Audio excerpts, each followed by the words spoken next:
देश में टैक्स से जुड़े नए प्लेटफॉर्म की शुरुआत की गई है। प्रधानमंत्री मोदी ने transparent taxation honouring the honest platform की शुरुआत की है। इस मौके पर प्रधानमंत्री मोदी ने कहा कि ईमानदार करदाताओं के लिए नई व्यवस्था शुरू की गई है। ईमानदार करदाताओं को डरने की जरूरत नहीं है। कई टैक्स सुधार किए गए हैं। टैक्स चार्टर आज से ही लागू हो गए हैं। वीडियो कॉन्फ्रेंसिंग के जरिए नए सिस्टम की शुरुआत करते हुए पीएम मोदी ने कहा कि देश में टैक्स सिस्टम फेसलेस हो गया है। फेसलेस अपील की सुविधा 25 सितंबर से लागू होगी। प्रधानमंत्री मोदी ने यह भी कहा कि टैक्स के मामले में गलत रास्ते अपनाना ठीक नहीं। टैक्स प्रणाली पूरी तरह से पारदर्शी बनाई गई है। टैक्स देने वालों के हितों की रक्षा की जाएगी। करदाताओं का डर खत्म करने का नया सिस्टम बनाया गया है। नया टैक्स सिस्टम पब्लिक फ्रेंडली है। पीएम मोदी ने कहा कि सरकार का मंत्र ईमानदार करदाताओं का सम्मान है। देशवासियों के जीवन में सरकार का दखल कम होगा। मिनिमम गवर्नमेंट मैक्सिमम गवर्नेंस के सिद्धांत पर काम किया जा रहा है। 1500 से ज्यादा कानूनों को हमने खत्म किया। प्रधानमंत्री मोदी ने यह भी कहा कि देश में कोरोना संकट में रिकॉर्ड विदेशी निवेश आया। भारत में विदेशी निवेशकों का भरोसा बढ़ा है। 21वीं सदी के टैक्स सिस्टम की इस नई व्यवस्था का आज लोकार्पण किया गया है। इस प्लेटफॉर्म में फेसलेस असेसमेंट, फेसलेस अपील और टैक्स पेयर चार्टर जैसे बड़े रिफॉर्म्स हैं। फेसलेस असेसमेंट और टैक्स पेयर चार्टर आज से ही लागू हो गए हैं। हमारे साथ प्रोफेसर अखिल स्वामी अर्थशास्त्री जुड़ गए हैं। अखिल स्वामी जी, बहुत बहुत आपका स्वागत स्वराज एक्सप्रेस में। जी, ईमानदार टैक्स पेयर को प्रोत्साहन देने के लिए अब टैक्स चार्टर लागू हुआ है, जो 25 सितंबर से लागू होना है, जिसमें फेसलेस असेसमेंट जैसे रिफॉर्म भी किए गए हैं। आपको क्या लगता है ये जो टैक्स सिस्टम है इसको कितना आप सरल बना पाएंगे?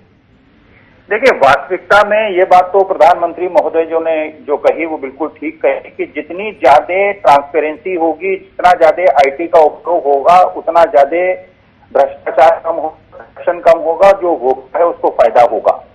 ये तो बात बिल्कुल सही है। दूसरी बात जो प्रधानमंत्री महोदय ने कही कि संख्या पिछले 5-6 साल में जो टैक्स पेयर उनकी संख्या बढ़ी है, लेकिन यहाँ पे प्रश्न ये उठता है कि 5-6 साल में संख्या तो बढ़ी है लेकिन टैक्स का कलेक्शन नहीं बढ़ा है।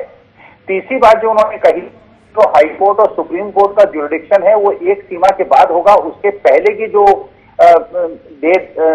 धनराशि है और का कलेक्शन है उसमें इनकम टैक्स अथॉरिटीज और जो उपभोक्ता है उसके बीच में समन्वय और वही आपस में उसको सॉल्व करेंगे। तो देखिए, ये बात तो बिल्कुल सही है कि जितनी ज्यादा ट्रांसपेरेंसी होगी उतना ज्यादा करप्शन कम होगा। लेकिन सवाल ये उठता है कि ये जो अपील करता है, ये जो उपभोक्ता है वो अपील करता है क्योंकि इनकम टैक्स अथॉरिटीज के पास असीमित पावर्स हैं। तो समस्या ये है कि जो उपभोक्ता है जिसपे इनकम टैक्स का नोटिस भेजा गया है, जिससे प्रश्न पूछे गए हैं, वो प्रश्रय के लिए हाई कोर्ट और सुप्रीम कोर्ट आता है। तो अगर एक पक्ष बहुत ज्यादा मजबूत होगा और दूसरा पक्ष बहुत ज्यादा कमजोर होगा तो उसमें फायदा, अगर हाई कोर्ट सुप्रीम कोर्ट नहीं जा पाएंगे तो उसमें फायदा जो होगा वो जो इनकम टैक्स अथॉरिटीज हैं उनको होगा और जो उपभोक्ता है उसको उसका ज्यादा फायदा नहीं होगा। अब तीसरा प्रश्न ये है कि देखिए, जो वेतन भोगी आदमी है, जो मध्यम वर्गीय आदमी है, जो अल्प वर्ग आदमी है, वो इनकम टैक्स की चोरी नहीं कर पाता।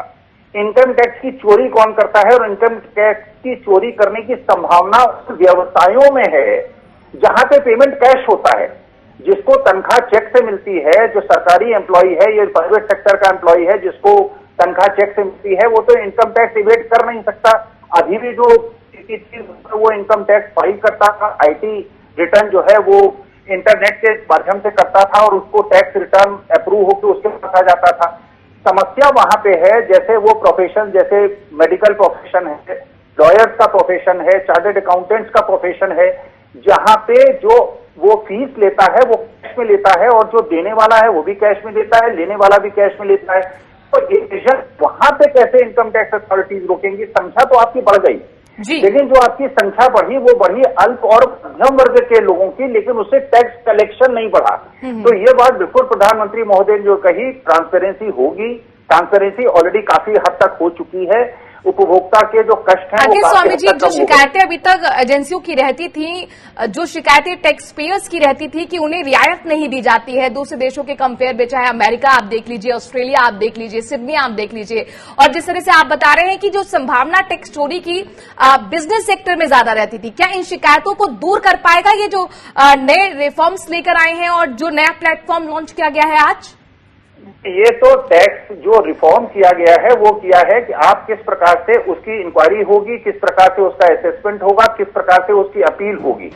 देखिए, वास्तविकता में जो इवेजन है वो इवेजन और दूसरे देशों टैक्स का जो रेट है उसका इसमें परिवर्तन की बात नहीं है। इसमें बात जो हो रही है केवल ट्रांसपेरेंसी की बात हो रही है जी। तो मेरा अभिप्राय ये है कि जो इवेजन होता है वो हाई इनकम ग्रुप में होता है, वो बिजनेस क्लास में होता है, वो रियल एस्टेट में होता है, और वहां पे अगर प्रधानमंत्री महोदय किसी प्रकार से व्यवस्था कायम कर पाए कि किसी भी हाउस होल्ड की जो एसेट्स हैं और जो उसके इनकम टैक्स के रिटर्न फाइल्ड हैं उसके बीच में कोरिलेशन स्थापित हो, तब तो आप ब्लैक मनी को, इवेजन को रोक पाएंगे।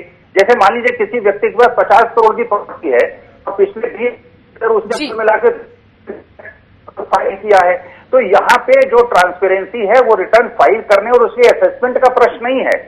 प्रश्न ये है कि जो कैश पे पेमेंट ले रहे हैं, जो चेक से पेमेंट नहीं ले रहे हैं, जो अपनी इनकम को इवेड कर रहे हैं, उनको आप कैसे कलेक्ट करेंगे। वो इस रिफॉर्म में मेरे ख्याल से उस परव्यू भी नहीं था, उसका स्कोप भी नहीं था, और आशा है कि प्रधानमंत्री अगले जब कदम उठाएंगे तो उसके बारे में भी सोचेंगे।